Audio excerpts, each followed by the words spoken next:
Alors, cette vidéo-là, c'est pour les artisans. Approchez-vous, les tailleurs, les coiffeurs, les vendeurs de... C'est-à-dire, tout vous qui faites des trucs que vous pensez que ce sont des petits boulots, là. C'est à vous, je veux parler. Je vais te dire un truc. La raison pour laquelle tu es dans ce truc que toi, tu appelles petit boulot et puis tu n'avances pas depuis là, c'est parce que dans ta tête, tu as mis que ça, là, c'est un petit boulot. Le jour que tu vas changer dans ta tête que ce que tu fais là, que ce soit la couture, la coiffure, la restauration au quartier, des petits trucs de ce genre-là. Le jour que tu vas mettre dans ta tête que c'est un truc qui est la base de quelque chose de grand, tu verras que tout va changer. Tu vois, tout ce que tu as fait dans ce que tu fais actuellement là, c'est de penser à faire ça de façon extraordinaire. Mais les choses extraordinaires là, en réalité, c'est le mot qui est gros sur moi. Sinon, extraordinaire, ça veut dire que tu fais les choses simples, mais tellement bien et puis de façon constante. C'est ce qui rend ça extraordinaire. Parce que moi, je ne peux pas comprendre que toi, tu as un talent, tu sais coudre, tu sais, tu sais créer des vêtements, tu sais créer des styles.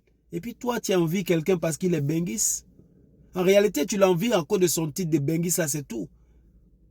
Sinon, lui que tu envies en tant que benguis pour là, à cause de l'argent qu'il a, quand il est dans son bengue là, souvent il fait des boulots même qui est même genre balayeur de route.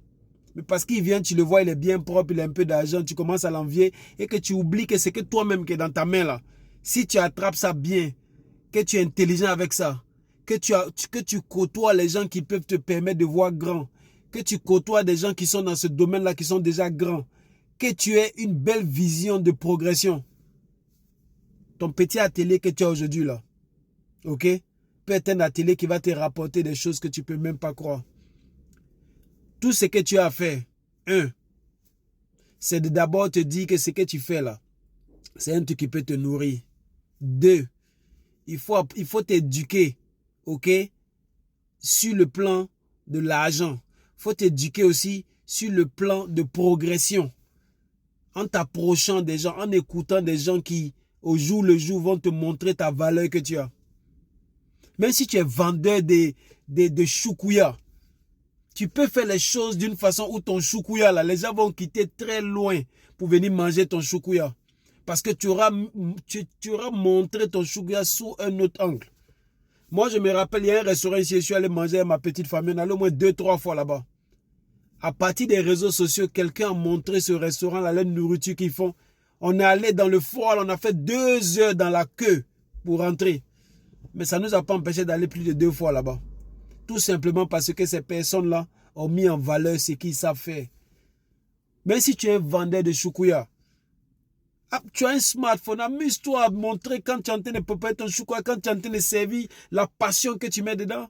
Essaie d'être extraordinaire dans ta façon de braiser ton choukouya. Ça veut dire quoi? Braise ton choukouya d'une façon qui est tellement simple mais consistante, qui donne un bon résultat, que ça te rend extraordinaire. Quel que soit ce que tu fais, que tu sois maçon, tailleur, plombier, etc., donne l'envie aux gens même de respecter ton travail. Et quand les gens respectent ton travail, là, ils vont te payer plus. En réalité, les autres que tu vois, on leur donne beaucoup d'argent pour leur travail, c'est parce qu'on les respecte, c'est tout. Mais si toi-même, tu ne respectes pas ton travail, pourquoi tu veux que moi, je respecte ton travail? Et si je ne respecte pas ton travail, pourquoi tu veux que je te paye un certain montant? Mais si tu me fais respecter ton travail, je vais payer le montant que tu vas me demander de payer. Parce que pour me faire respecter, pour que ton travail soit respecté là, toi-même tu dois être respectable. Et tu vas rendre ton travail là respecté. Parce que tu vas mettre une certaine pension, une certaine qualité dans ton travail que les gens même seront prêts à payer ce qu'il faut. C'est ce que je veux te dire à toi l'artisan. Arrête d'envier les autres parce qu'ils sont benguis ou bien passé quelque chose. Ce que tu as dans ta main là, cette expertise que tu as dans ta main là, pose-toi la question. Comment je fais pour que cette expertise que j'ai là, je sois un des meilleurs dedans? Parfois, tu vas me dire, oui, je maîtrise mon travail, mais je n'ai pas de matériel. Mais le matériel, là, tu vas trouver ça lorsque toi-même, tu vas respecter le travail, puis les gens qui viennent là, vont te respecter, vont te payer correctement. Tu vas les payer matériel, là. Donc, arrête de négliger ce que tu sais faire. Arrête de négliger ton commerce d'aloko que tu fais. Arrête de négliger ton commerce de choukouya que tu fais. Arrête de négliger ta petite machine que tu as et que tu es dans un petit coin seulement en train de faire. Arrête de négliger ça. Mais au contraire, éduque-toi sur comment est-ce qu'on développe les choses.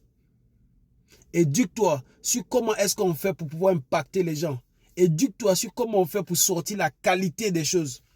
Quand tu vas commencer à t'éduquer dans ce truc-là, tu verras que ce que tu as, que tu appelles petit, là, c'est ça qui va être ta base pour t'agrandir d'une façon que tu ne peux même pas croire. Arrête de négliger ton travail. OK?